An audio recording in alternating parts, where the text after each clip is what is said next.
El tema de esta noche es muy delicado y estoy nervioso casi al abordarlo, pero vamos a tener que avanzar y se va a poner peor antes de mejorar, así que mejor avancemos y hablamos de algunos de los asuntos que el Apocalipsis nos muestra.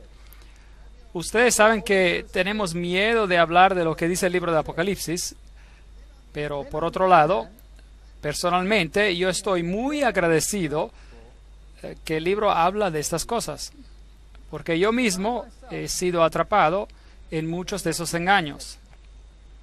Y estoy tan agradecido a Dios por haber dicho estas cosas y permitirnos tomar la decisión de romper las cadenas que nos atan a todo este grupo de extrañas doctrinas que damos por sentadas porque no conocemos nada más.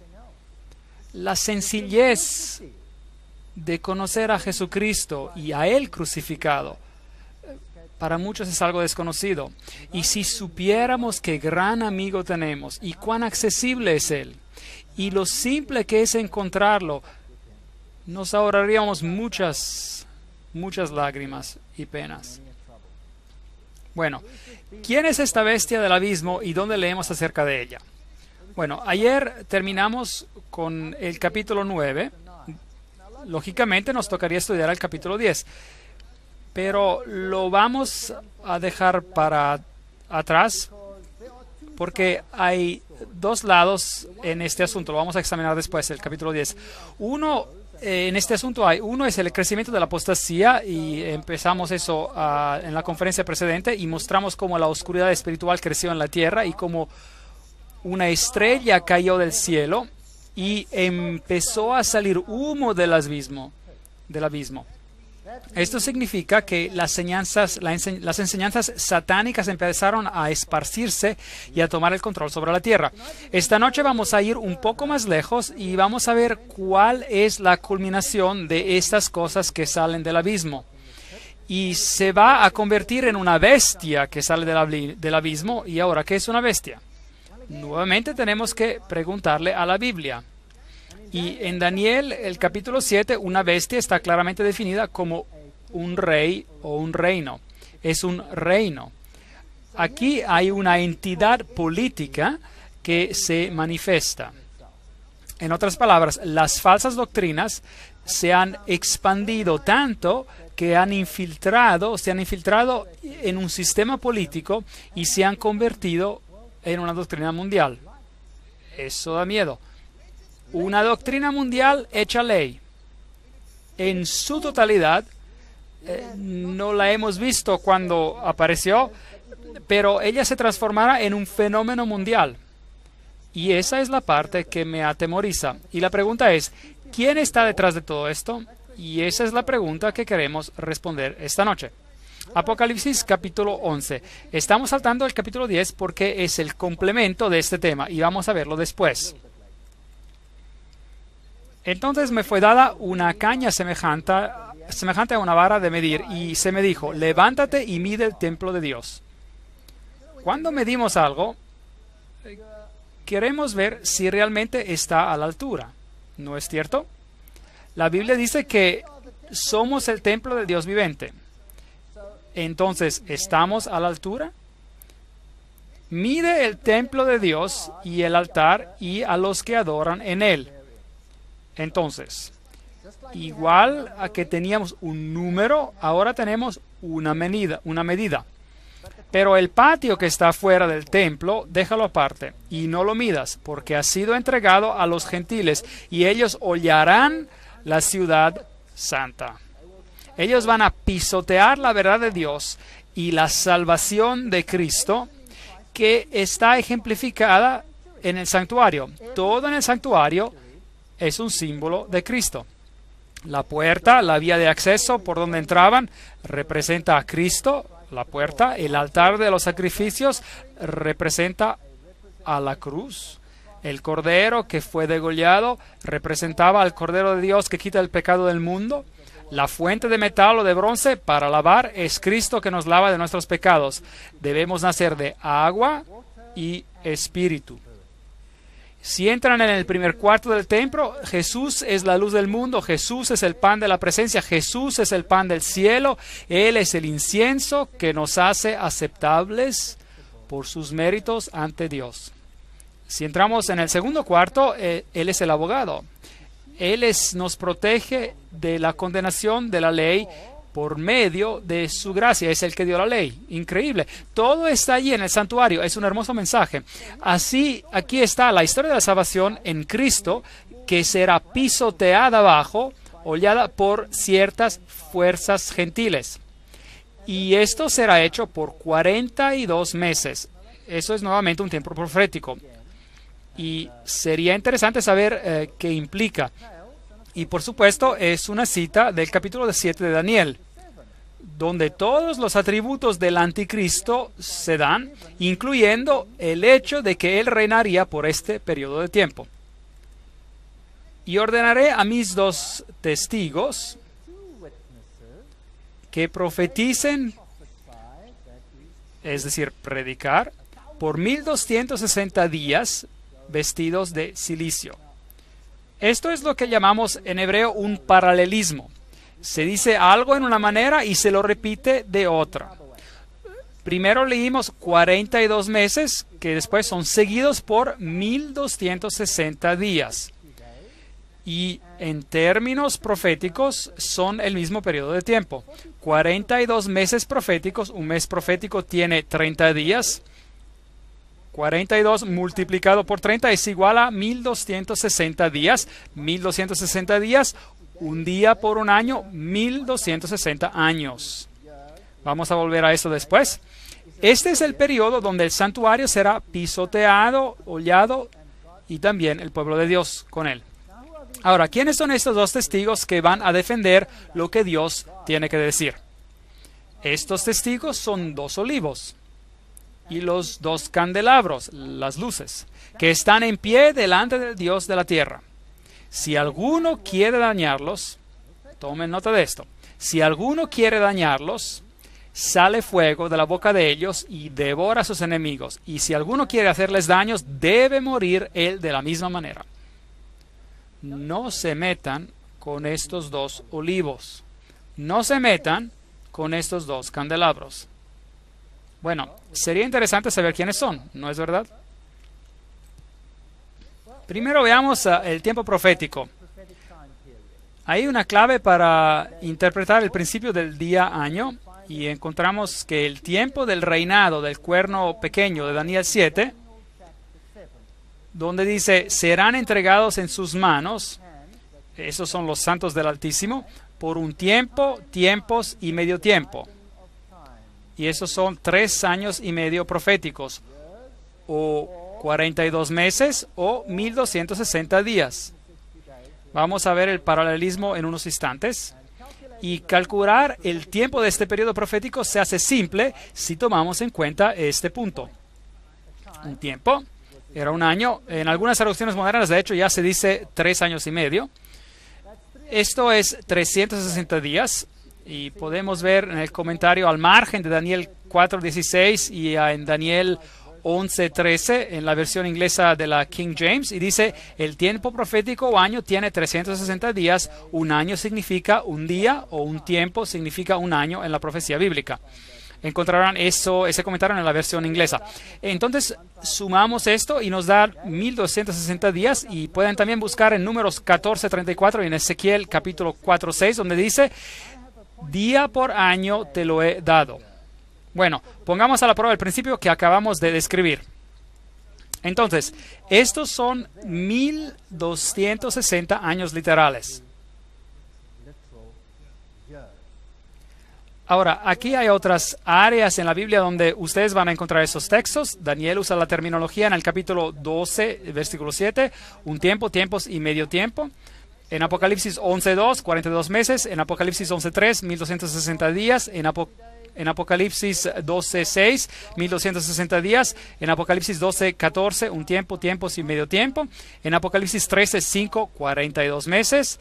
Todos refiriéndose al mismo periodo de tiempo. Se los voy a mostrar nuevamente en un momento.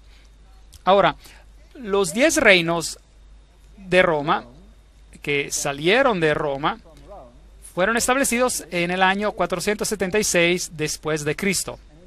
Y en Daniel se nos dice que el poder que tendría control sobre el pueblo de Dios aparecería después del establecimiento de los 10 reinos. En otras palabras, después de que la Roma occidental se dividiera en 10. Este periodo es muy interesante porque después de este periodo, en el año 538 después de Cristo, el reinado del papado empezó de acuerdo al decreto justiniano que decía que el papado corregiría las herejías y que sería la cabeza de todas las iglesias. Así que aquí tenemos un escenario de Estado-Iglesia. Si añadimos a esta fecha 1260 años, llegamos a una fecha interesante, el 1798. Veamos otra vez este periodo de tiempo nuevamente. Daniel 7:25, tiempo y tiempos y medio tiempo. Daniel 12:7, tiempo, tiempos y medio tiempo. Apocalipsis 11:2, 42 meses. Apocalipsis 11:3, 1260 días. Apocalipsis 12:6, 1260 días. Apocalipsis 12:14, tiempo y tiempos y medio tiempo. Y Apocalipsis 13:5, 42 meses. ¿Piensan que Dios está en serio cuando nos habla sobre este periodo de tiempo? Parece que sí. Quiere que sepamos sobre este periodo de tiempo. Y podemos encontrar en la Biblia que todos estos periodos significan lo mismo, gracias al paralelismo hebreo.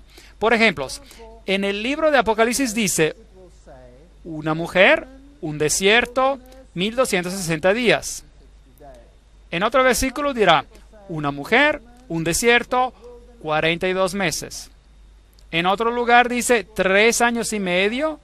Y podemos ver que se aplica a la misma cosa. Es una profecía muy, muy importante. Ahora, en el 1798 algo interesante ocurrió. Berthier, el general francés, marchó hacia Roma bajo las órdenes de Napoleón y arrestó al Papa y declaró el fin del papado. Declaró su fin. Ahora, es importante notar que el papado era una entidad política. Y si tomamos la definición de Daniel al capítulo 7, que una entidad política es llamada una bestia, los reinos que vistes, las 4 bestias, son 4 reinos que saldrán de la tierra, así dice el texto. Y si acabas con ese poder político, entonces esa bestia muere, figurativamente. Es interesante que acerca de este poder en particular, hay otro versículo interesante en Apocalipsis que dice que este poder parece tener una herida mortal, pero la herida mortal fue sanada. En otras palabras, muere, pero regresa a la vida. Y este poder fue restituido como entidad política en el 1929, cuando Mussolini le otorgó nuevamente el Estado papal y la autonomía al Vaticano. Aquí hay una bestia, es decir, una entidad política, de hecho político-religiosa, que recibió una herida mortal, pero ella después crece y regresa. Y existen varias cosas interesantes en el libro de Apocalipsis sobre esto. Pero veamos sobre esta herida mortal. El 21 de febrero de 1798, el Papa Pío VI fue destronado por Napoleón. Su anillo fue arrancado de su dedo, que era el símbolo de su poder, y él murió en exilio. Esa fue la herida mortal. En el diciembre de 1804, el Papa Pío presenció a Napoleón coronarse como emperador. Aquí estaba un papa sin entidad política para gobernar, se le había sido arrebatada. En 1808, Napoleón tomó el Estado del Vaticano y confiscó todo el Estado Vaticano. En 1848, Mazzini ataca a Roma y el Papa Pío IX es exiliado. Fue restaurado en 1850, pero había perdido todo el Estado papal. Por lo tanto, ya no existía una entidad política. Aquí está la herida mortal. El tiempo es sorprendente. 538, él asciende al trono bajo la protección del Imperio Romano Oriental, bajo el mismo emperador que lo protege, y asume la autoridad del decreto justiniano. 1260 días proféticos después, el poder político llega a su fin. Interesante. Inmediatamente, Napoleón declara la libertad religiosa el 30 de mayo de 1806. Y así que tenemos un poder que gobernó sobre el pueblo de Dios por un periodo de tiempo a nivel político, ordenándole a otras fuerzas políticas lo que debían hacer con los que no estaban de acuerdo con los disidentes. Ven, Roma nunca mató a nadie, nunca. La Inquisición estaba dirigida por los jesuitas y después por los dominicanos. Pero los jesuitas fueron los inquisidores originales y si ellos encontraban a alguien culpable, se lo entregaban al Estado para que lo mate. Así es como funcionaba. Ahora, ¿quiénes son los dos testigos que atestiguaban en silicio durante este periodo? Mis dos testigos, estos son los dos olivos y los dos candelabros que están de pie delante del Dios de la tierra. A propósito, ¿la Iglesia romana suprimió las escrituras durante el periodo que reinó? ¿Sí o no? Sí. Yo fui católico, era un pecado mortal leer la Biblia. Era un pecado mortal. Después del año 1962, esto fue rescindido y cambiado, y vamos a ver por qué. Un asunto muy interesante, y vamos a hablar de eso en una siguiente conferencia. Entonces, ¿quiénes son estos dos testigos? ¿Podrán ser a lo mejor las Escrituras, el Antiguo y el Nuevo Testamento? ¿Es posible? Vamos a Zacarías y veamos si podemos encontrar una respuesta. Zacarías capítulo 4:1. Volvió el ángel que hablaba conmigo y me despertó como un hombre que es despertado de un sueño y me dijo, ¿qué ves? Y respondí, he mirado y he aquí un candelabro.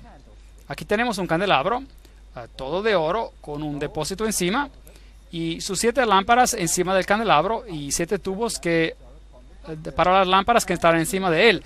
Y junto a él 2 olivos. Aquí tenemos los mismos símbolos. Entonces Apocalipsis utiliza el simbolismo de Zacarías. Y recuerden que estamos hablando del poder que gobernó por los 1260 años como entidad política, teniendo poder político sobre cualquiera que disintiera, por ejemplo, que se mostrara como un hereje. Y veremos que en Zacarías, para ver si encontramos otras imágenes que sean de nuestro interés. Encontramos los candelabros que también se mencionan en Apocalipsis. También encontramos los 2 olivos mencionados en Apocalipsis. El uno a la derecha del depósito y el otro a su izquierda. Versículo 4. Proseguí y hablé diciendo a aquel ángel que hablaba conmigo, ¿qué es esto, Señor mío? Bueno, eso es lo que nos estamos preguntando nosotros también. Entonces tal vez encontremos la respuesta. Y el ángel que hablaba conmigo respondió y me dijo, ¿no sabes qué es esto? Y yo dije, no, Señor mío. De la misma manera que responderíamos nosotros, ¿qué es esto, Señor? Entonces respondió y me habló diciendo, esta es la palabra de Jehová a Zorobabel que dice, y después le da el mensaje que tiene que dar. Entonces, ¿qué son los 2 olivos y los candelabros? La palabra de Dios. La palabra de Dios. La palabra de Dios estaba profesando en silicio, en otras palabras, oprimida por 1260 días. ¿Saben? Cuando la Reforma empezó a imprimir la Biblia, empezaron usando la imprenta de Gutenberg. Y entraron allí los enemigos y la destruyeron. Y quemaron todas las Biblias que habían sido impresas. Y intentaron destruir la Biblia por todos los medios a su disposición. Sin mucho éxito. Años después escribieron su versión de la Biblia, que es conocida como la Biblia jesuítica, y que también veremos después. Versículo 11. Hablé más y le dije, ¿qué significan esos 2 olivos a la derecha del candelabro y a su izquierda? Hablé aún de nuevo y le dije, ¿qué significan las 2 ramas de olivo que por medio de los 2 tubos de oro vierten de sí aceite con oro? Y me respondió diciendo, ¿no sabes qué es esto? Y dije, no, Señor mío. Y él dijo, estos son los 2 ungidos. Ungidos con el poder de Dios. En otras palabras, por medio del Espíritu Santo, este mensaje de Dios tenía que ser predicado por todo el mundo, a pesar de ser oprimido. Los ungidos que están delante del Señor de toda la tierra. De nuevo, alcé mis ojos y miré. ¿Y ahora qué va a haber? va a ver de qué se trata todo esto. Y aquí un rollo que volaba. ¿Qué significaba el rollo que volaba? Es un rollo, es la palabra de Dios que está en ese rollo. Y entonces ve la palabra de Dios volando en el aire. ¿Qué significa esto como símbolo? Llevar el mensaje al mundo. Así que de esto es de lo que se trata, es sobre la palabra de Dios. Y me dijo, ¿qué ves? Y respondí, veo un rollo que vuela. Y la longitud es de, y da la medida en codos. Y entonces me dijo, esta es la maldición que sale sobre la faz de toda la tierra, porque aquel que hurta será destruido. Esas son las advertencias de Dios. Como está de un lado del rollo, y todo aquel que jura falsamente será destruida. Yo la he hecho salir, dice Jehová de los ejércitos, y vendrá a la casa del ladrón, y a la casa del que jura falsamente en mi nombre, y permanecerá en medio de su casa, y la consumirá con sus maderas y sus piedras. Bien, la palabra de Dios dará el veredicto, aunque sea oprimida. ¿No es que es cierto? Básicamente es lo que dice el texto. Continuemos leyendo, porque Zacarías se vuelve interesante. Y salió aquel ángel que hablaba conmigo. Recuerden, en Apocalipsis 11 cita a Zacarías de estos mismos versículos. Y obtenemos mayor información. ¿Qué les dije al principio? A la ley y al testimonio. Estamos ahora excavando en el testimonio, escarbando para ver qué han dicho otros profetas y si está en armonía con lo que estamos viendo aquí. Y me dijo, alza ahora tus ojos y mira qué es esto que sale. Y dije, ¿qué es? Y él dijo, este es un efa. Interesante, que sale. Ahora sí se pone interesante. ¿Qué es un efa? Un efa era una medida. Era una medida estándar para medir la harina, por ejemplo. En el libro de Apocalipsis, ¿no encontramos alguna forma de medida, sí o no? Claro. Entonces tenemos aquí otra medida que está ocurriendo. Tenemos la medida estándar. Obviamente, el estándar de lo que está para el bien y el mal. Lo incorrecto y correcto. Pero aquí hay un estándar interesante que se ha planteado. ¿Qué es? Y él dijo, este es un efa que sale. Y además dijo, esta es la iniquidad de ellos en toda la tierra. Este es el estándar, es lo que vamos a ver sobre toda la tierra. Y he aquí, levantaron la tapa de plomo. Ven que el efa tiene una tapa pesada. Y esa tapa aquí es muy pesada. Estaba hecha de plomo. Y entonces él levantó la tapa y miró adentro del efa, que representaba la medida estándar. ¿Y qué ve adentro? Ve una mujer sentada en medio de aquel efa. Eso es interesante. ¿Qué representa una mujer en la Biblia? Es una iglesia. Es una iglesia. Entonces, hay una iglesia apóstata en esta tierra y hay una iglesia justa en esta tierra. Y en esta se sienta una mujer. Entonces, hay una medida, un estándar, una efa, que es instituido por una iglesia. ¿Tiene lógica esto? Sentada en medio de aquel efa, y él dijo, esta es la maldad. Esto es lo opuesto a lo que el rollo había anunciado. El rollo en un principio decía, te condenaré por mi palabra, si robas vas a saberlo, si haces esto o aquello, mi palabra te condenará. Pero aquí hay otro estándar sobre la tierra y es controlado por una iglesia diferente y es malvada. Y nos dice, es maldad. Y la echó dentro del efa y echó la la tapa de plomo en la boca del efa. Esta mujer fue revelada por un tiempo y la tapa fue puesta sobre la boca otra vez. Esto sí que es interesante. ¿La Reforma reveló un estándar que no era bíblico? ¿Sí o no? Por supuesto que lo hizo. Y la tapa fue levantada y todos pudieron ver. ¿Y cómo llamó la Reforma a Roma? Directamente la llamaron el Anticristo.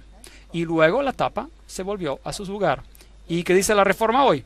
Públicamente, oficialmente, con todos sus sínodos. ¿Qué decidió el sínodo de los luteranos? En 1994, si no me equivoco. Esa es la fecha correcta. No será llamada más el anticristo. Los seguidores de Calvino decidieron lo mismo. Todos decidieron lo mismo. Entonces, Vuelve la tapa a su lugar. Alcé luego mis ojos y miré, y he aquí dos mujeres que salían y traían viento en sus alas y tenían alas como de cigüeña. Esas son malas noticias. Malas noticias. Porque la cigüeña es un ave inmunda. Y un ave en la Biblia es el símbolo de Espíritu Santo. Y aquí hay dos grupos que bajo el mando de un espíritu falso levantan el estándar con esa otra mujer en ella entre el cielo y la tierra. Dije al ángel que hablaba conmigo, ¿a dónde se llevan el efa? Es decir, el estándar. Y él me respondió, para que le sea edificada una casa en la tierra de Shinar, es decir, en Babilonia. Y cuando esté preparada, lo pondrán sobre su base. ¿Qué nos dice Zacarías? Es que otro estándar regirá sobre la tierra. Este estándar será establecido por una iglesia. Todos habrán visto que era maldad. Habrán tenido un conocimiento, que se reveló ese conocimiento, pero esa maldad será encubierta otra vez. Y dos grupos eclesiásticos poderosos, la Biblia los llama los poderes del dragón y de los falsos profetas, vendrán y levantará este estándar y dirán, aquí está. Y el imperio babilónico habrá renacido en sentido espiritual sobre la tierra otra vez, con un estándar que reemplazará el estándar de Dios. ¿Tiene sentido? Da miedo. ¿Va a suceder? Bueno, veamos lo que nos sigue diciendo Apocalipsis sobre este asunto. La palabra de Dios, hemos examinado el texto en la Biblia de donde el Apocalipsis basa esta imagen y nos dice lo que está pasando. La palabra de Dios, Apocalipsis 11:6. Estos tienen poder para cerrar el cielo a fin de que no llueva. ¿Tiene la palabra de Dios poder para hacer esto? Por supuesto. ¿No lo hizo Elías? Elías oró bajo la orden de Dios y dijo que no llovería por 3 años y medio. Y no llovió por 3 años y medio. Interesante que este poder profético reina por 3 años y medio. No hay lluvia. ¿Qué significa en sentido espiritual? Una sequía por la palabra de Dios. Entonces hicieron guerra contra la palabra de Dios, no en los días de su profecía. Entonces había oscuridad espiritual que ya hemos visto antes. Y tienen poder sobre las aguas para convertirlas en sangre y para herir la tierra con todas plagas cuantas veces quieran. Increíble. Son malas noticias. Si quitan la palabra de Dios, nos metemos en problemas. Cuando hayan acabado su testimonio en silicio, la bestia que sube del abismo hará guerra contra ellos. ¿Cuándo terminarán su testimonio en silicio? Después de los 1260 días. Si esta profecía es correcta, nos lleva al año 1798. Y en ese periodo de tiempo, un poder saldrá de la tierra que tendrá como su blanco destruir a la palabra de Dios. Interesante. Entonces, después del año 1798, un poder aparecerá que tendrá como su blanco destruir a la palabra de Dios. Y esta bestia sale del abismo. Ahora, ¿quién estaba en el abismo antes? Bueno, la estrella que cayó del cielo, que hacía salir humo del abismo, sus doctrinas falsas esparciéndose por la tierra. Y ahora se está estableciendo como autoridad. Es el reino de Satanás creciendo sobre la tierra. Pero recuerden, Dios está mirando todo esto y permitiéndolo. Y informándonos sobre esto. Y hará guerra contra ellos y los vencerá y los matará. Debe pasar algo que hace que la palabra de Dios sea oficialmente rechazada. Pero aquí hay una implicación más profunda. Tiene que haber un reino que aparece y quiere oficialmente eliminar la palabra de Dios.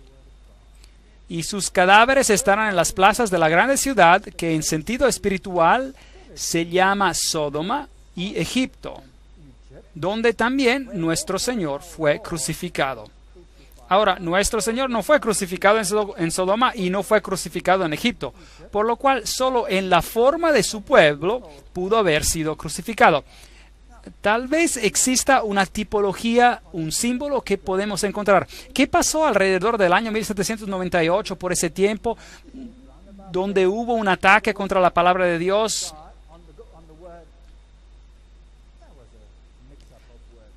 Donde hubo un ataque contra la palabra de Dios, en el lugar donde el pueblo de Dios había sido sacrificado, matado, asesinado por su fe, por así decir.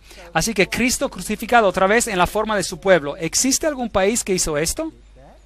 Existe. Un país muy interesante. Y ese país fue Francia.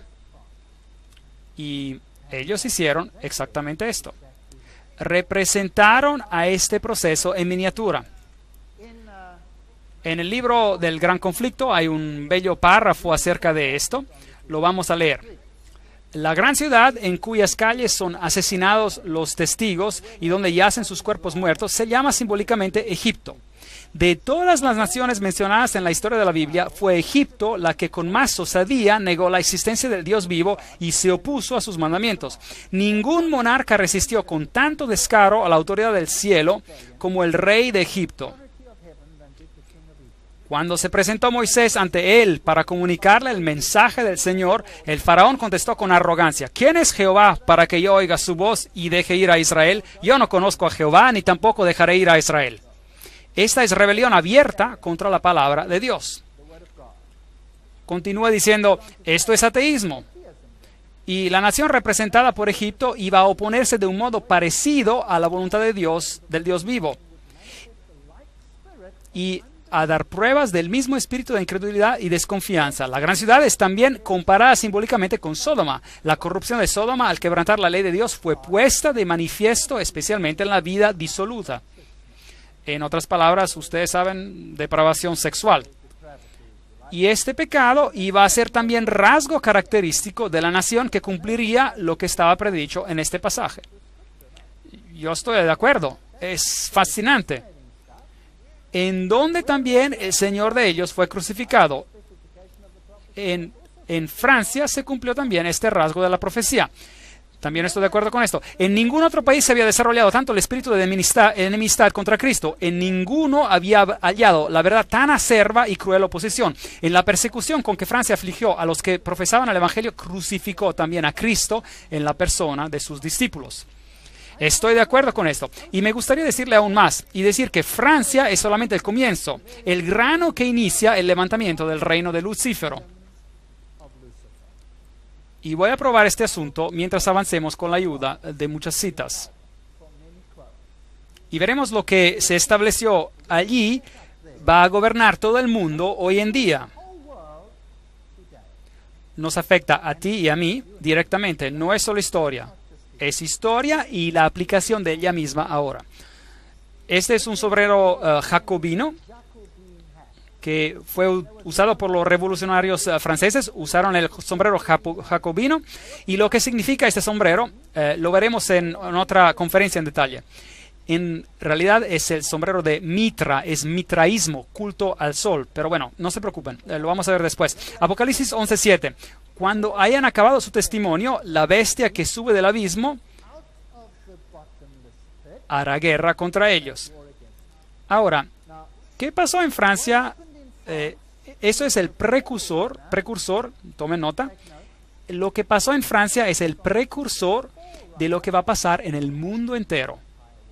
Y eso da miedo. Y los vencerá y los matará. Francia, después de la Revolución Francesa, Francia hizo guerra contra la palabra de Dios. Apocalipsis 11:9.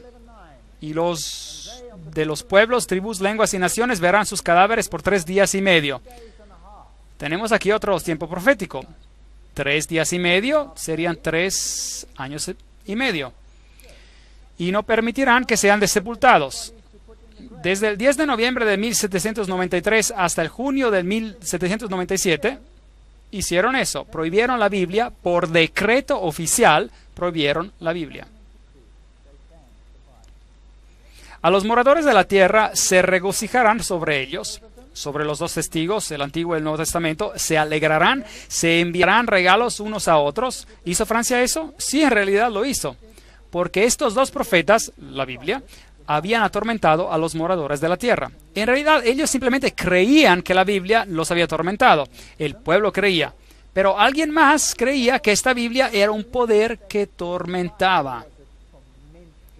Y les voy a mostrar esta noche cuál es ese poder que hizo guerra contra la Biblia.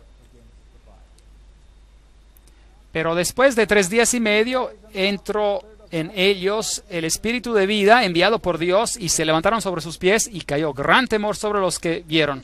¿Destruyeron a la Biblia? No. Después de este evento, que fue solo el comienzo de esta gran guerra contra la palabra de Dios, un poder entró en la palabra de Dios y las Biblias se distribuyeron por todo el mundo. Las grandes sociedades bíblicas empezaron después de este día y la Biblia fue puesta en cada mano que la quisiera por todo el mundo. Esto enfureció a la bestia del abismo tanto que cambió sus tácticas de guerra.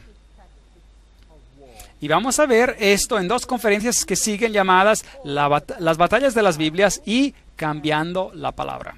No se pierdan esas conferencias, son poderosas y las vamos a tener dentro de poco. Si están enojados conmigo esta noche, vuelvan de todas maneras. Aún si están enojados, está bien, pero pueden enojarse conmigo, pero vengan de todas maneras. Entonces, la palabra de Dios se levantó y se predicó con mucha fuerza, pero la guerra no había terminado, recién había comenzado. Y oyeron una gran voz del cielo que les decía, subid acá, y subieron al cielo en una nube y sus enemigos los vieron. Y los enemigos, les digo, que odian a la palabra de Dios. En aquella hora hubo un gran terremoto y la 10ª parte de la ciudad se derrumbó. Obviamente refiriéndose a esta ciudad espiritual de Babilonia, que fue agitada por este resurgimiento del poder en la palabra de Dios. Y Satanás redobló sus esfuerzos para aplastarla de ahí en adelante. Y por el terreno murieron el número de 7,000 hombres, nuevamente es un número simbólico, y los demás se aterrorizaron y dieron gloria al Dios del cielo. Tomen nota, el segundo ay pasó. Y aquí el tercer ay viene pronto. Un ay es algo que hace imposible que la gente encuentre la verdad.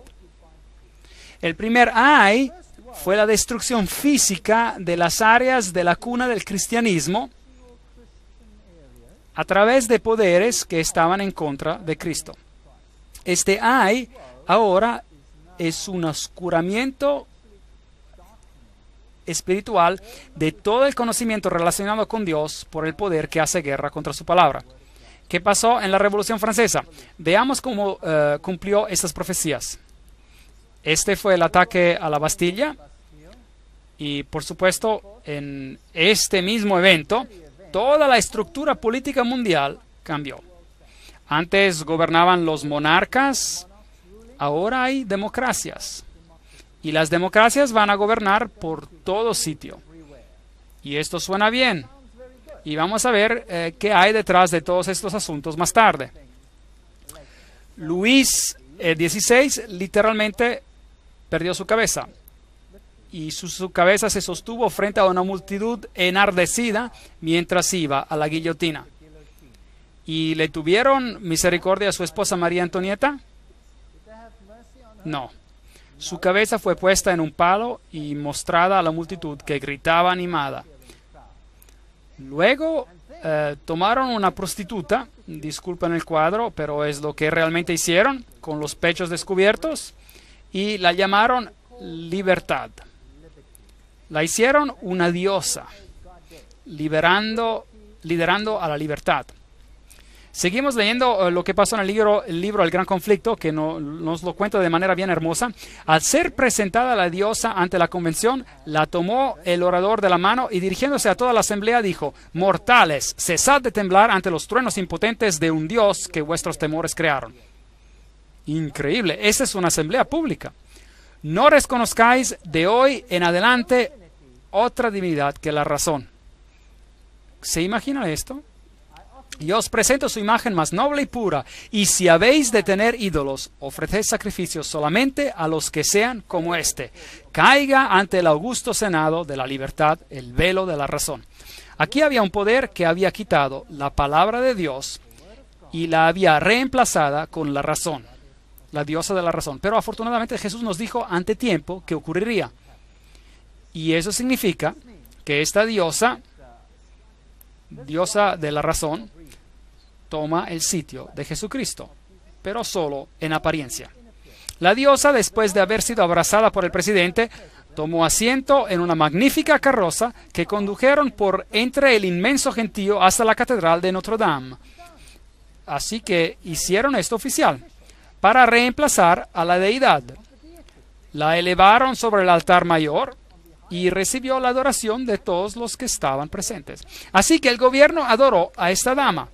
Así es como se hicieron las cosas. Fue llevada por las calles, puesta en un carruaje. Tenía el símbolo del sol que decía diosas de la razón. Ahí lo dice. Y fue entronada en Notre Dame.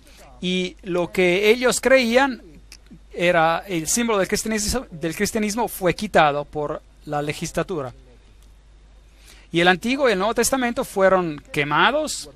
Y todos los libros religiosos fueron quemados en una pira funeraria y una nueva ley reemplazó la ley de Dios.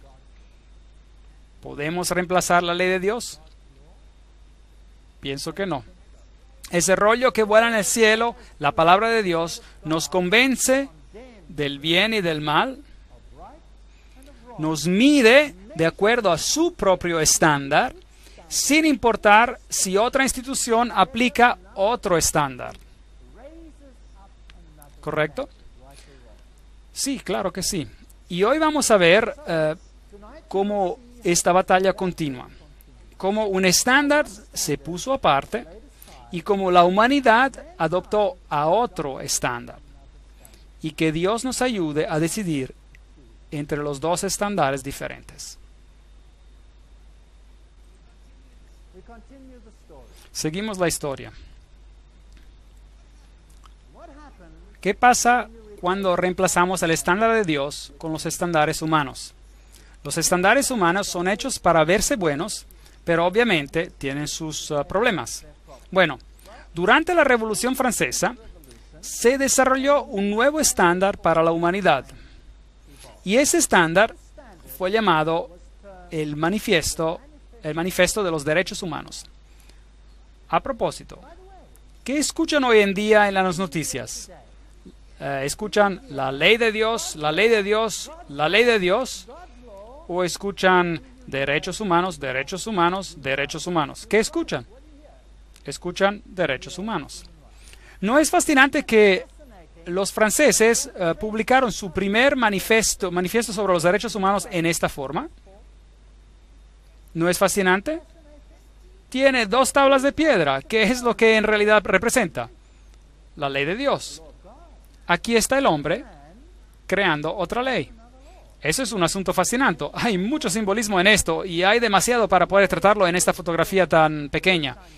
Voy a dar otra conferencia con los detalles gloriosos y mostrarle los símbolos que están detrás de esto. Yo voy a mencionarle uno. Este aquí. El manojo de varas.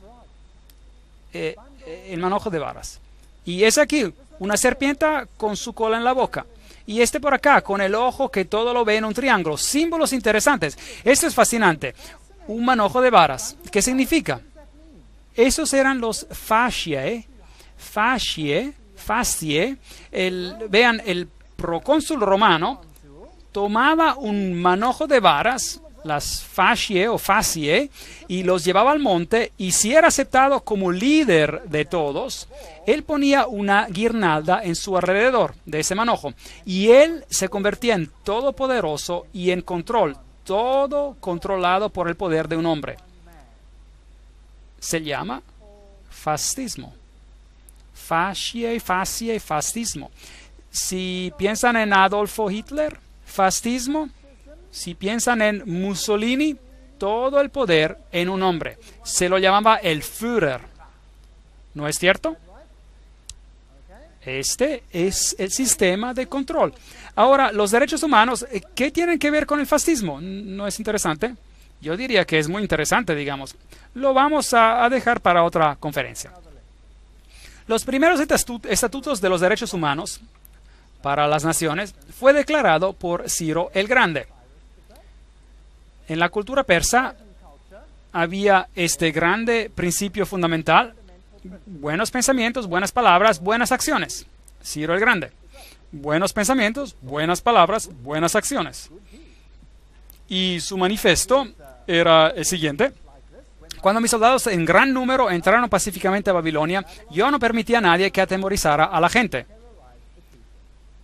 Tuve en mente las necesidades de las personas y sus santuarios para promover a su bienestar. Liberé a todos los esclavos. ¿No es interesante que Napoleón liberó a los esclavos y terminó la opresión religiosa y todas estas cosas? Yo puse fin a su miseria y esclavitud. Esta fue una bella proclamación. Yo digo que los derechos humanos se ven bastante buenos. Leemos sobre ellos en el Gran Conflicto. Siglo tras siglo la sangre de los santos ha sido derramada. Habla de los valdenses, de los albigenses, y habla de los protestantes que fueron degollados, masacrados, y muchos de ellos bajo el poder de Francia. Esta es la Inquisición y las herramientas de la Inquisición: el hacha que cortaba la cabeza, después instrumentos de tortura terrible, y la mayoría eran torturados por herejía. Pero, ¿cuál es la definición de herejía? Veamos en el artículo. Herejía, página 440. Heresis en griego, elección. Decidir por uno mismo lo que uno va a creer y practicar. Eso es herejía. Entonces, decidir por uno mismo era, en este periodo de los 1260 días o años, era un acto de herejía. Era un pecado castigable con muerte. Eso es muy triste, ¿no es cierto? Eliminando la conciencia del hombre, quitando la conciencia del hombre y creando un poder, vamos a ver cosas muy interesantes. Esos son algunos de los instrumentos que se utilizaban. Estos fueron, por ejemplo, tenazas que se abrían y ponían brasas calientes con las que torturaban a la persona que era interrogada. Estas son las tobilleras. Y noten las púas en ellas, y cuando eran apretadas contra el tobillo entraban hasta el hueso. Esas personas eran muy serias en lo que hacían. Este instrumento en particular fue usado hasta por General Franco en los 1970. Este es un instrumento muy cruel que se ponía alrededor del cuello y empezaban a atornillar ese tornillo. No es una cosa bonita que hacer. Inmovilizadores, por supuesto, tornillos de dedo. Este instrumento es particularmente desagradable. Amarraban las manos hacia la espalda con una soga hasta que quedaba la persona de cabeza en el aire, y luego amarraban una enorme piedra a los pies y la lanzaban desde la plataforma, y la piedra caía arrancando los brazos y sacándolos de su articulación.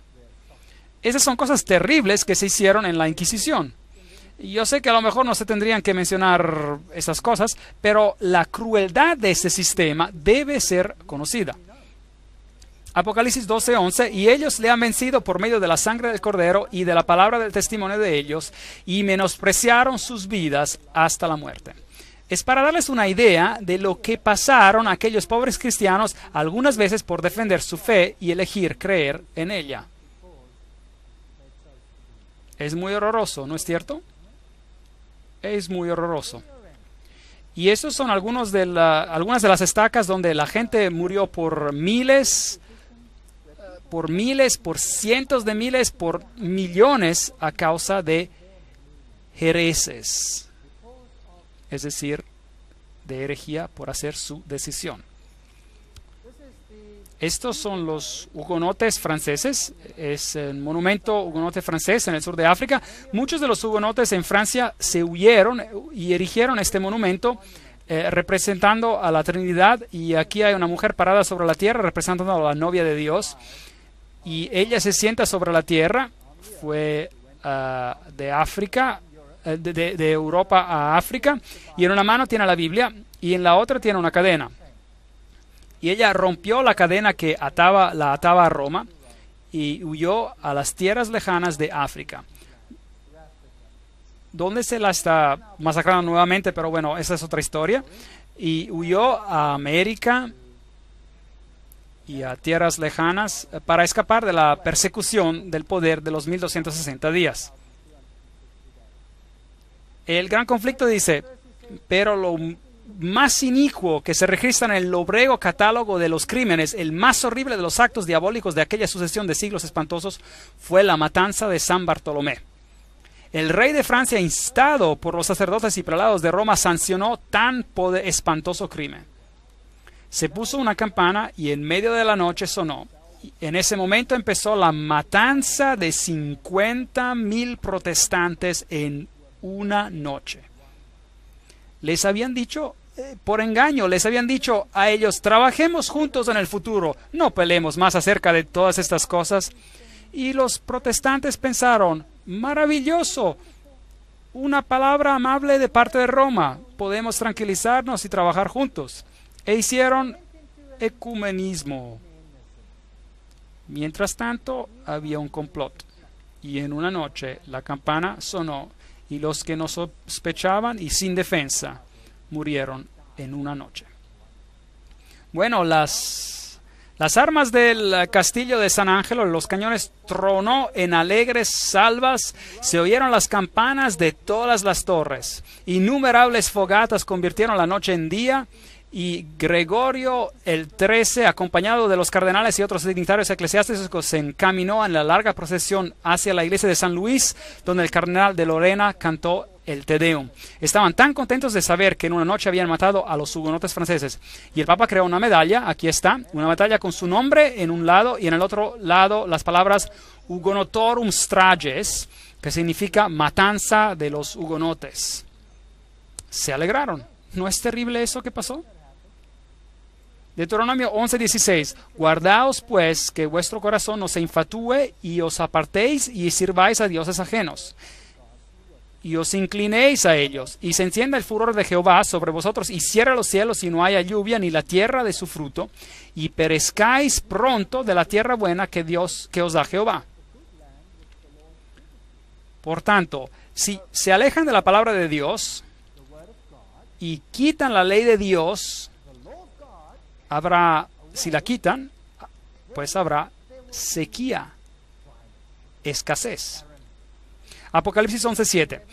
Cuando hayan acabado su testimonio, es decir, la palabra de Dios, la bestia que sube del abismo hará guerra contra ellos y los vencerá y los matará. Esto aquí, como dije antes, era un sombrero jacobino. Ahora, ¿qué era un sombrero jacobino? ¿Y quién controlaba a los jacobinos?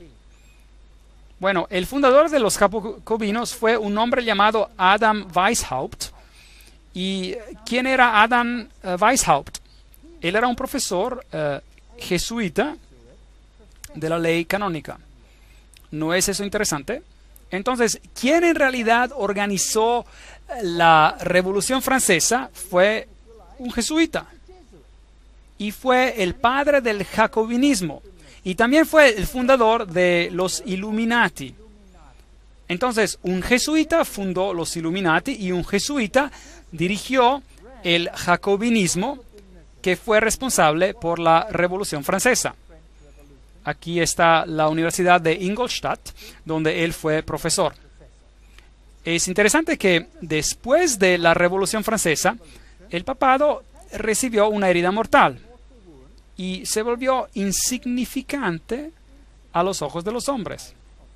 Pero en el 1929, el estado más pequeño del mundo fue establecido otra vez. Así que aquí había algo que había recibido una herida y ahora se levantó otra vez. En el 1929, Gasparri firmó el Tratado Laterano y los Estados Vaticanos regresaron a existir. La crónica de San Francisco decía, Mussolini y Gasparri firmaron un acuerdo romano histórico. La cuestión romana esta noche fue cosa del pasado y el Vaticano estaba en paz con Italia, firmando los autógrafos del memorable documento sanando la herida, citando la Biblia casi. cordialidad extrema se mostró por ambos lados. Es una historia fascinante. El poder parecía tener una herida mortal y luego se levantó nuevamente. Es interesante notar que solamente parecía tener una herida mortal. El engaño es a veces inexplicable. Déjenme mostrarles algunos de los papas que siguieron. Aquí está Anthony Sayer. Él fue el primer gran maestro de la masonería en la Logia de Londres, fundada en 1717. Y recuerden que este es el tiempo que antecede a todo el periodo de la Revolución Francesa. Y estos masones se paran así, con las manos en el estómago, apuntando con los dedos, con el dedo grueso hacia arriba. Y el mismo Papa, esta es una foto del Papa Pío XII, hizo imprimir un sello, que es un sello cuadrado, y tiene símbolos masónicos en él, donde tiene la misma posición que el otro cuadro. Es interesante que el Vaticano prohibió la masonería. Pero es interesante que si no quieres ser culpado de algo, lo prohíbes y lo practicas en secreto. Pero en el mismo Vaticano, las logias abundaban y cada cardenal era miembro. Interesante. Aun cuando era prohibido, estaba prohibido. Apocalipsis capítulo 9. Recuerden que nos lo dijo: el quinto ángel tocó la trompeta y vi una estrella que cayó del cielo a la tierra y se le dio la llave del pozo del abismo. Y abrió el pozo del abismo y subió humo del pozo como humo de un gran horno, y se oscureció el sol y el aire por el humo del pozo. La luz que Jesús da será oscurecida a causa de este humo. Ahí es donde comenzó. En Apocalipsis capítulo 12, 3, tenemos otra bestia. También apareció otra señal en el cielo. Aquí un gran dragón escarlata que tenía 7 cabezas y 10 cuernos, y en su cabeza 7 diademas. En Apocalipsis capítulo 9 tenemos este humo que sale. Y en Apocalipsis capítulo 11, esta bestia sale del pozo del abismo, del mismo abismo, y así que crece esta oscuridad en un reino establecido y empieza a crecer. Los otros poderes en Apocalipsis son el dragón con 7 cabezas, con una diadema en cada cabeza. Se nos dice quién él es Satanás, que representa a todos los reinos de esta tierra. Y se nos dice también en Apocalipsis 12:9 que él es quien fue expulsado, es el diablo y que engaña a todo el mundo. Ok, y que él hace guerra contra la mujer de blanco, que es la iglesia buena en la tierra, que representa a la palabra de Dios. Hay otras bestias en el libro de Apocalipsis. Está el león con 2 alas, que es una imagen del libro de Daniel. Y en Apocalipsis 13 tenemos una bestia con boca de león. Y después hay una bestia como leopardo en Apocalipsis 13. Esos atributos también se encuentran. Hay un oso en Daniel 7 y esos atributos también se encuentran en Apocalipsis 13. Y después hay una bestia terrible que no se sabe realmente cómo es. Esta es solo la imaginación del artista, y tiene 10 cuernos, que también se encuentran en Apocalipsis 13. Así que todas estas bestias son muy interesantes, pero están representadas saliendo del mar. Ok, muy bien. Y luego en Apocalipsis 13, todos los atributos de Daniel 7 están juntados en una bestia, un conglomerado, digamos, de una bestia que sale del mar. Y vamos a verla en más detalle luego. Apocalipsis 13 también tiene una bestia que sale de la tierra, que tal vez se parece a esto, bueno, no sé exactamente cómo se veía. Y en Apocalipsis capítulo 17 hay otra bestia con una mujer montando sobre ella. Y vamos a leerla. Apocalipsis 17:3. Y me llevó en el espíritu al desierto y vi a una mujer sentada sobre una bestia escarlata, llena de nombres de blasfemia en contra de Dios, que tenía 7 cabezas y 10 cuernos. Y el versículo 8, la bestia que has visto era y no es y está para subir. ¿De dónde? Del abismo y ir a perdición. Ah, interesante. ¿Qué otra bestia sale del pozo del abismo? La otra de Apocalipsis 11, ¿no es cierto? Que hace guerra contra el pueblo de Dios. Ahora, ¿existe una conexión aquí? Probablemente. ¿Y quién controla a esta bestia que sale del pozo del abismo? ¿Quién está sentada sobre ella? Una mujer, una iglesia. Es posible, piénsenlo, que los sistemas políticos sobre la tierra están dirigidos por una mujer y no lo sabemos porque ella está escondida en un misterio, en secreto, y no la podemos ver, pero está en realidad ocurriendo. Entonces, ¿creen que sea posible? ¿Piensan que este poder, esta iglesia, ha usado a sus agentes para pretender que la mataron, pero en realidad controlan el mundo con sus agencias, bajo las organizaciones secretas del mundo, que fueron empezadas por nadie más que Weishaupt? ¿Quién era? ¿Qué? ¿Un jesuita? ¿Es posible? ¿Iluminismo? ¿Qué es el iluminismo? ¿A dónde lleva? ¿Es posible que esta guerra contra la palabra y aquellos que representan a la palabra, a la iglesia, va a tener un conflicto con esta nueva entidad política que tiene un nuevo estándar que se llama derechos humanos? ¿Creen que es posible? ¿Qué opinan? Saben, hay un autor quien a 150 años atrás escribió acerca de esto, y voy a citar este autor ahora, pero el punto no es si está en lo correcto o no, es solo para mostrar cómo se percibían los hechos en esa era y comparar sobre lo que el mundo oculto dijo exactamente en la misma era. Vamos a hacer esto, vamos a comparar lo que dice esta fuente con lo que los ocultistas dicen exactamente en la misma época. Y vamos a ver algo fascinante. Entonces, si me permiten, y sin seguir dando más introducción, me gustaría leerles algunas de esas cosas que parecían ser correctas en esta época, hace 150 años, cuando todas estas cosas estaban pasando, la Revolución Francesa y todo lo demás. Por una variedad de imágenes, el Señor Jesucristo presentó a Juan, esto es en el libro de Apocalipsis, el personaje malvado y la influencia seductiva de quienes han sido distinguidos por seguir al pueblo de Dios. La revelación de Dios de los trabajos detestables de los habitantes de los poderes gobernadores del mundo, quienes se unen en organizaciones y confederaciones secretas, deshonrando la ley de Dios, tendrían que permitir al pueblo, que tiene la luz de la verdad, de mantenerse fuera de todas estas maldades. Entonces, hace 150 años ya se percibía esto, que las organizaciones secretas jugarían un rol importante. A Juan, el carácter malvado y la influencia seductiva de quienes han sido distinguidos por su persecución al pueblo de Dios es mostrada. Ahora, ¿quiénes son ellos? La terrible imagen que nos da a Juan es para mostrar de qué manera tan completa los poderes de esta tierra se darán al mal. Y tendría que mostrar a los que han recibido la verdad cuán peligroso es relacionarse con organizaciones secretas o de cualquier manera unirse a ellas. Eso es fascinante, fascinante.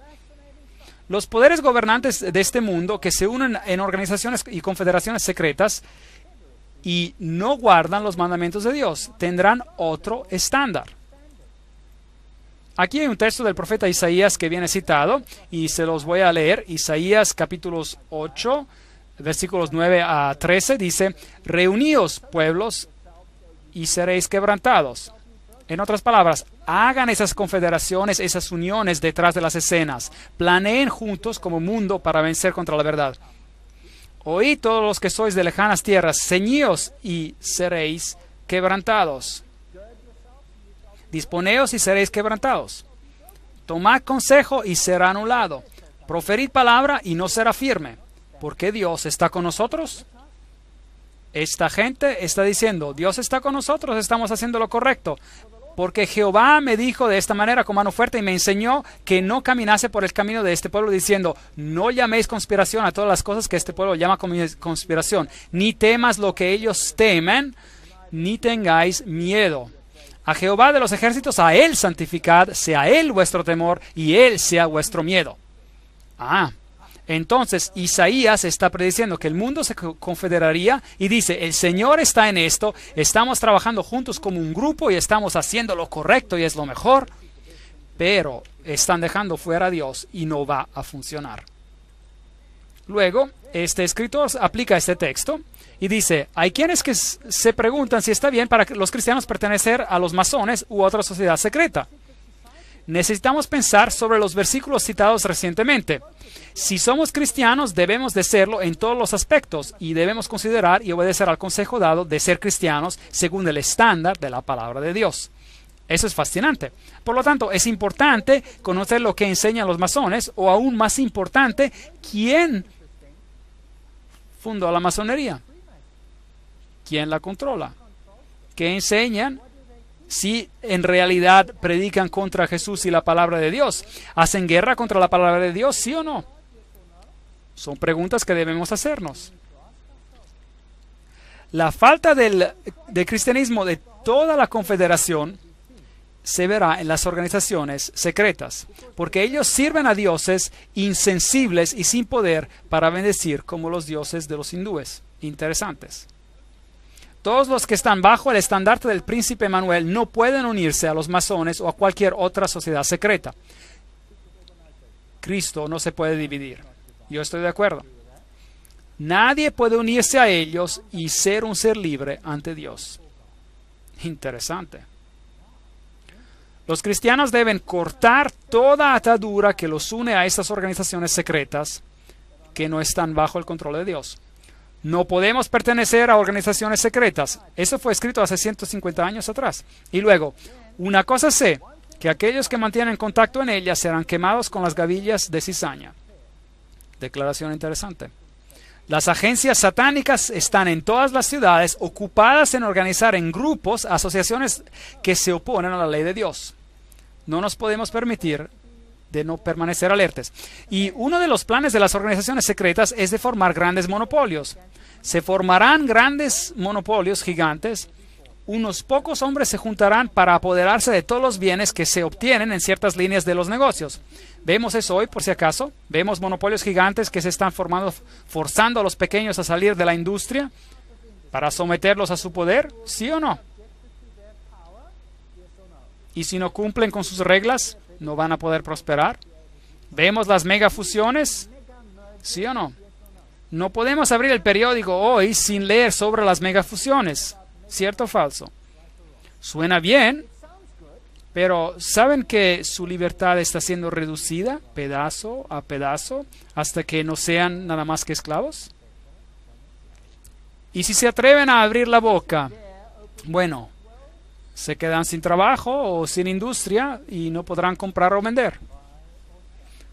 Los sindicatos serán una de las agencias que traerá a esta tierra un tiempo de angustia cual no se ha visto desde el inicio del mundo. La gente no cree en esto. Yo sí. Yo he tenido la desafortunada experiencia de estar del otro lado de un sindicato cuando se vuelven locos. ¿Algunas veces han visto esto? Da miedo. En África, donde yo vivo, los sindicatos son muy poderosos. Y los sindicatos parecen algo bien. Y el concepto se basa sobre los derechos humanos, porque pueden pelear por sus derechos humanos. Pero piensen, si la torta es muy grande o tiene una dimensión y peleo por un pedazo más grande, ¿qué hace esto al pedazo de mi vecino? Hace su pedazo más pequeño, ¿correcto? ¿Estoy amando a mi vecino como a mí mismo cuando hago su pedazo más pequeño para que el mío sea mayor? ¿Sí o no? Yo pienso que no. ¿Y qué si se llega al punto en que usted no quiere repartir su pedazo? Bueno, usted simplemente se apodera de su pedazo. Yo he estado al otro lado de este asunto. Me han roto las costillas miembros de sindicatos que usaban las universidades para probar sus puntos al gobierno. Declararon boicotes a todas las clases de la universidad y los estudiantes fueron privados de su educación. Eso significaba que el estudiante iba a perder un año habiendo pagado por sus estudios y iba a perder todo. Entonces la universidad decretó que las clases continuarían. Y yo era profesor, así que dije, las clases siguen. Y los sindicatos nos encontraron pasando clases. Y yo me paré enfrente de las puertas de la clase y les dije, lo siento, no pueden entrar. no pueden pasar. Yo di permiso para que los estudiantes pasen clases aquí. Yo soy responsable, no ellos. Y empezaron a aplastarme y me rompieron las costillas. Los policías estaban alrededor y ¿creían que movieron un dedo? No. Yo tengo la prueba de eso. Estuve en la primera plana de todos los periódicos en ese país, en mi país, y nada pasó. Los estudiantes no se salieron con la suya y ellos se fueron después. Afortunadamente, por alguna razón, se fueron. Tal vez hay poder en el poder de la oración y fueron a otro lugar y destruyeron todo, incluyendo a los pobres estudiantes. Los golpearon brutalmente. Mis estudiantes escaparon ese día por la gracia de Dios. Yo he estado en un edificio donde los sindicatos negociaban con personas que no tenían el poder de decidir sobre el asunto. Y ellos empezaron a rítmicamente golpear contra el edificio, como solo los africanos pueden hacerlo, y todo este edificio de vidrio explotó. Increíble, se convirtió en una lluvia de vidrios. Algo terrible. La destrucción que ustedes ven. Una de las agencias que llevará al tiempo de angustias, los sindicatos, que no son de Dios, aquellos que se unen a organizaciones secretas, manténganse alejados de ellos. Esto fue escrito años atrás. En Apocalipsis 11:15, el séptimo ángel dice, tocó la trompeta y hubo grandes voces en el cielo que decían, los reinos del mundo han venido a ser de nuestro Señor y de su Cristo, y Él reinará por los siglos de los siglos.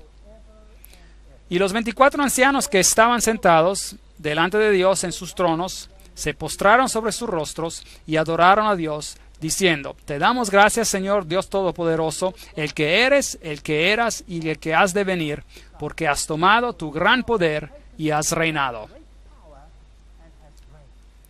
Las buenas nuevas son que a pesar de que este poder que empezó primero en Apocalipsis capítulo 9, abriendo el pozo del infierno para traer doctrinas en el mundo que oscurecieron a la luz y trajeron oscuridad sobre la tierra, este movimiento madura y crece a lo largo de la historia y llega hasta la Revolución Francesa.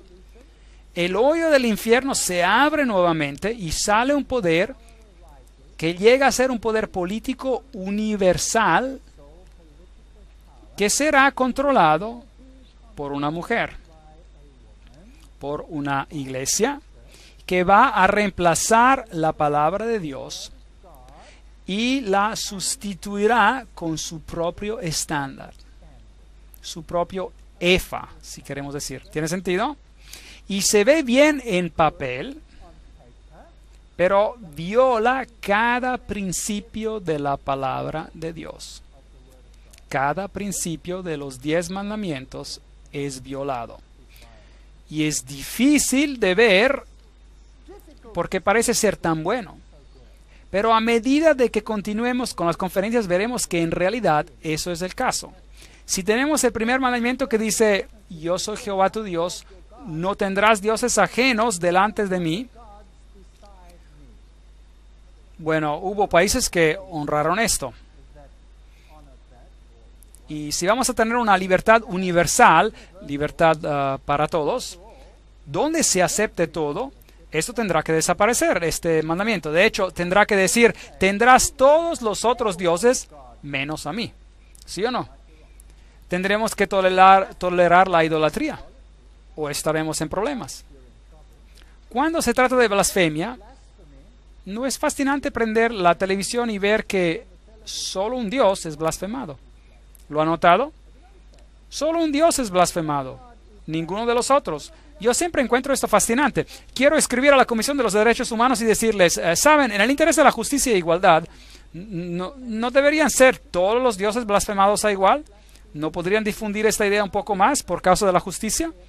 Me pregunto cómo reaccionarían. Me pregunto cómo el mundo musulmán reaccionaría si se hiciera lo que se hace a Jesucristo todos los días, si se lo hiciera a su religión.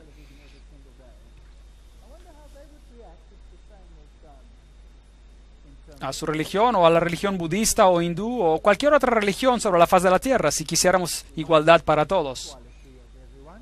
¿Qué más? Acerca del quinto mandamiento, honra a tu padre y a tu madre. Los niños ahora tienen que ser reeducados bajo otras normas para ser ciudadanos de este mundo. Lo que significa que ya no deben honrar a su madre o a su padre y tienen que honrar al sistema. ¿Hacen esto en el comunismo? ¿Qué hacían en el comunismo cuando los niños querían apegarse a las normas de sus padres? ¿Qué les hacían? Se los llevaban y los reeducaban. Les enseñaban a no honrar a su padre y su madre. ¿No es triste? No matarás. No cometerás adulterio. No hablarás falso testimonio. ¿No se toleran acaso estas cosas ahora? Por supuesto. Jesús va a invitar un día a todos a ir a su reino. En su reino habrá justicia y verdad.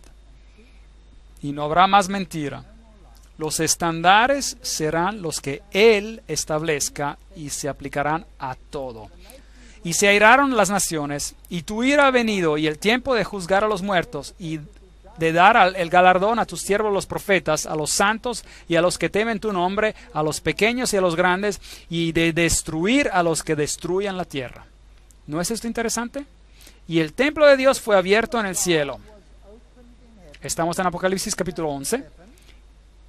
Y el arca de su pacto se veía en el templo. ¿Dónde está Jesús? ¿En qué recámara del templo? En el lugar santísimo.